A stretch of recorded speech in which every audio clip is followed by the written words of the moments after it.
का नाम दयानिधि है, तो दया भी करेंगे कभी ना कभी। दुख हारी हरि दुखिया जन की, दुख क्लेश हरेंगे कभी ना कभी। यदि नाथ का नाम दयानिधि है, तो दया भी करेंगे कभी ना कभी। दुख हारी हरि दुखिया जन की, दुख क्लेश हरेंगे कभी ना कभी। यदि नाथ का नाम दयानिधि है।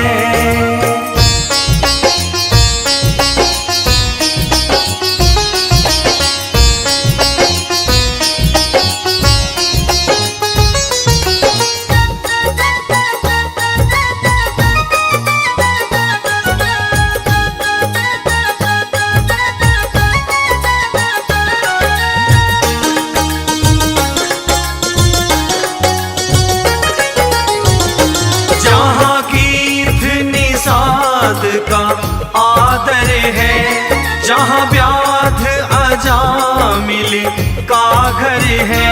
जहाँ वेद निषाद का आदर है, जहाँ व्याध अजामिल का घर है।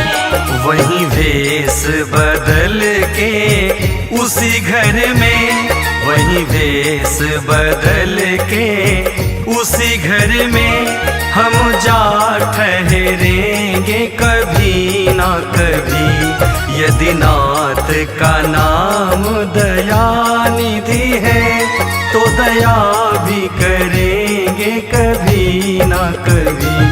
दुख हारी हरि दुखिया जन की, दुख क्लेश हरेंगे कभी ना कभी।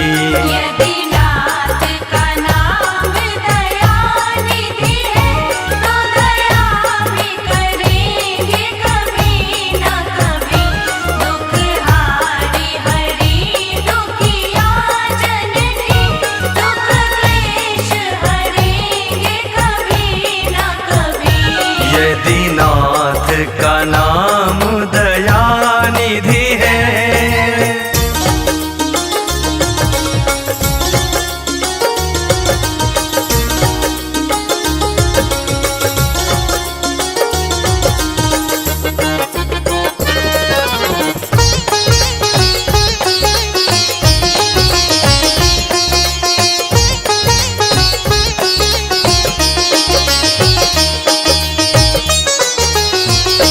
जिस अंग की शोभा सुहावनी है, जिस श्यामल रंग में मोहनी है।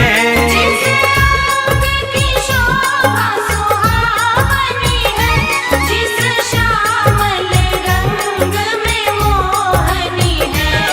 उस रूप सुधा से स्नेहियों की, उस रूप सुधा से स्नेहियों की, दृग प्याल भरेंगे कभी ना कभी। यदि नाथ का नाम दयानिधि है, तो दया भी करेंगे कभी ना कभी। दुख हारी हरि दुखिया जन की, दुख क्लेश हरेंगे कभी ना कभी। यदि नाथ का नाम दयानिधि है, तो दया भी करेंगे कभी ना कभी। दुख हारी हरि दुखिया जन की, दुख क्लेश हरेंगे कभी ना कभी। यदि नाथ का नाम दयानिधि है।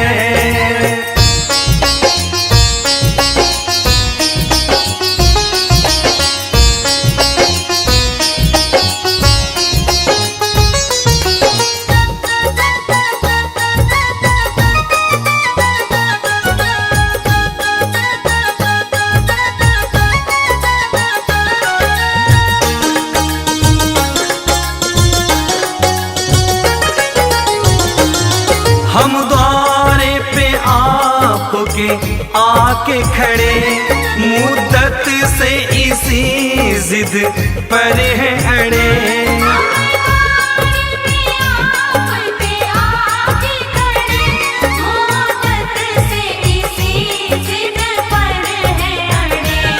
अब सिंधु तरे जो बड़े से बड़े, अब सिंधु तरे जो बड़े से बड़े, देवेंद्र भी तरेंगे कभी ना कभी। यदि नाथ का नाम दयानिधि है, तो दया भी करेंगे कभी ना कभी। दुख हारी हरि दुखिया जन की, दुख क्लेश हरेंगे कभी ना कभी। यदि